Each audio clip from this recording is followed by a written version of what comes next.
Baha ikaze bakunzi ba Jado Tech 10 official. Ngende Jado Tech nk'ibisanzwe.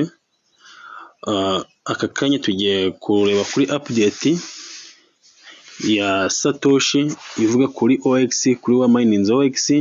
Ndagira ngo dufatanye turebe update yanyuje kuri Twitter ya Satoshi yanyuje kuri Twitter yayo.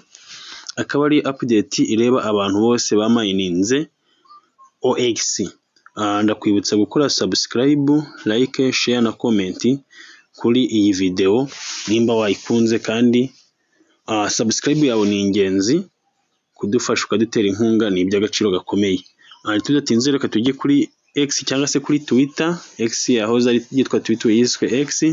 Turebe ayo makuru Satoshi yashize muri X yayo.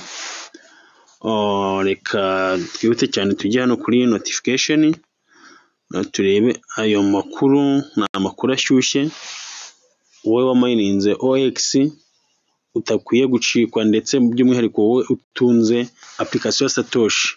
Amakuru rero naya murayabona. Dore amakuru nayo. Reka turebe uburyo iri tangazo rivuga.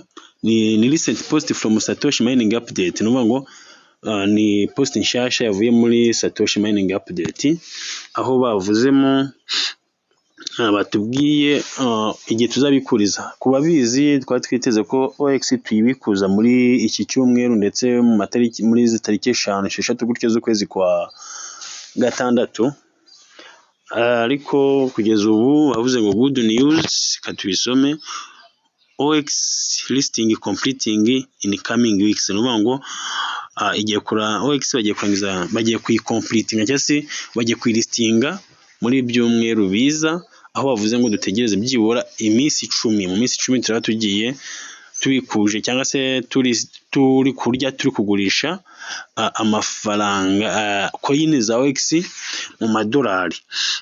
Iri ni itangazo rero Satoshi yavanye kuri Twitter ya OpenX cyangwa se OX, aho OX yavuze ko bitewe n'imbaraga bari gushyiramo kugira ngo updating version ya app yabo ya OX, rero byabaye ngombwa ko bongeraho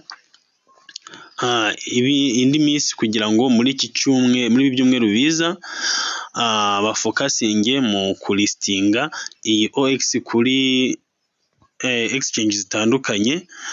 Noneho batubwira ko nyine ibyiza biri imbere. Murabona ko ni itangazo ryavuye muri OpenX nk'umushinga ubwawo, noneho na Satoshi iza kuritwereka hano kuri Twitter yabo. Reka turebe bimwe mu byo aba miners ba OX cyangwa se ba mininga coin zitandukanye muri Satoshi babivuzeho.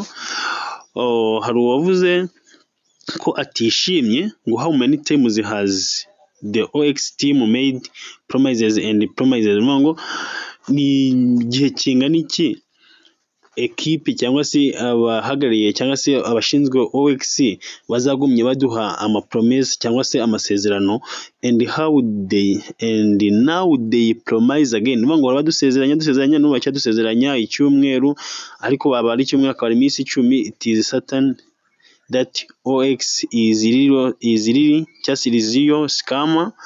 We yagaragaje ko OX ishobora kuba ari scam ya nyayo cyangwa se abasikama cyane. The one mining OX is mining the bot. Aravuga ko ahantu tumining OX tumeze nka mining bot, niko yavuze. Ariko nge ntabwo ibyo nabyenderaho cyane, kuko nimba OX yarebye ikabona ko hari ibyo igomba kumanza yakemura kugira ngo iri faranga rizajye ku isoko rifite agaciro, nge numva ntacyo byaba bintwaye. Wese afite uko abyumva. De n'uyu nawe yavuzeho ngo this is what OX team has been doing for some months now, raising people hope. They are launching in 5 days. They are launching in 10 days.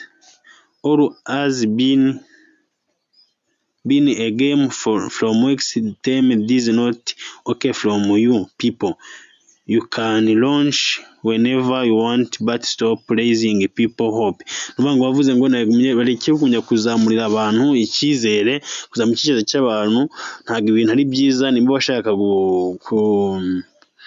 kuronshinga cyangwa se kulistinga iyo OX, no ironshinge kuri exchange ariyo yose bategereje kuba zaronshinga kuri iriya OX app yabo. Rero muri rusange ibyo ni bimwe mu byo bajya bivugaho, sinshaka kubijyamo cyane, ariko nagira ngo nereke aba miners ba OX ko iyi coin iri hafi kuba listed, kandi ko kubiri gutinda hari icyo bari kubikoraho kugira ngo bazayironshinge cyangwa bazayilistinge ifite agaciro, kandi agaciro kagaragara, kandi byose bimeze neza nta bibazo bizamo.